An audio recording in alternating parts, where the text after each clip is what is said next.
MI account ఉన్న phone మనం ఎలా అన్లాక్ చేస్తామో ఈ వీడియోలో తెలుస్తుంది మీకు. ఎంఐ అకౌంట్ పెట్టిందని అన్లాక్ చేసిన తర్వాత మనం ఎలా సాఫ్ట్వేర్ అప్డేట్ చేసుకుని రీసెట్ చేసిన తర్వాత మనం ఎలా సెటప్ చేసుకుంటాం ఫోన్. ఎంఐ, రెడ్మీ ఈ ఫోన్స్ అనేది క్లారిటీగా వీడియో తెలుస్తుంది. చూడండి, ఎంఐ అకౌంట్ పాస్వర్డ్ ఖచ్చితంగా మస్ట్ అండ్ షుడ్ తెలిసి ఉండాలి. మీరు ఎంఐ అకౌంట్ రీసెట్ చేయాలంటే ఫోన్ నెంబరు దానికి సంబంధించిన ఈమెయిల్ ఐడి కంపల్సరీ ఉండాలి. ఫోన్ ఒకసారి వన్స్ రీసెట్ చేసిన తర్వాత ఈ విధంగా హోమ్ పేజ్ డిస్ప్లేలో ఓపెన్ అవుతుంది. ఈ డిస్ప్లేలో ఓపెన్ అయిన తర్వాత చూడండి, నేను ఆల్మోస్ట్ హార్డ్వేర్ అన్ని ఎంఐ అకౌంట్ రీసెట్ చేసేసిన తర్వాత ఫ్యాక్టరీ రీసెట్ చేశాను.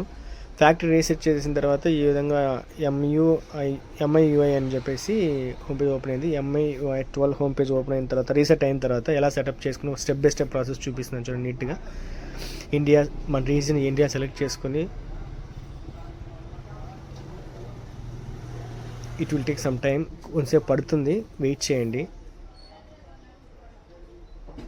స్కిప్ చేయండి. నెట్వర్క్ ఏదైనా కావాలంటే మీరు సెలెక్ట్ చేసుకొని వన్స్ ఒకసారి మనం ఆల్రెడీ పాత ఫోన్, ఓల్డ్ ఫోన్ ఏదైనా ఉంటే దానికి అప్డేట్ చేసుకోవాలంటే నెట్ కనెక్షన్ ఇచ్చామంటే ఆటోమేటిక్గా మనకు ప్రీవియస్గా లాగిన్ నేను మెయిల్ ఐడి చూపిస్తుంది. నేను ఎంఐ అకౌంట్ రిమూవ్ చేసేసి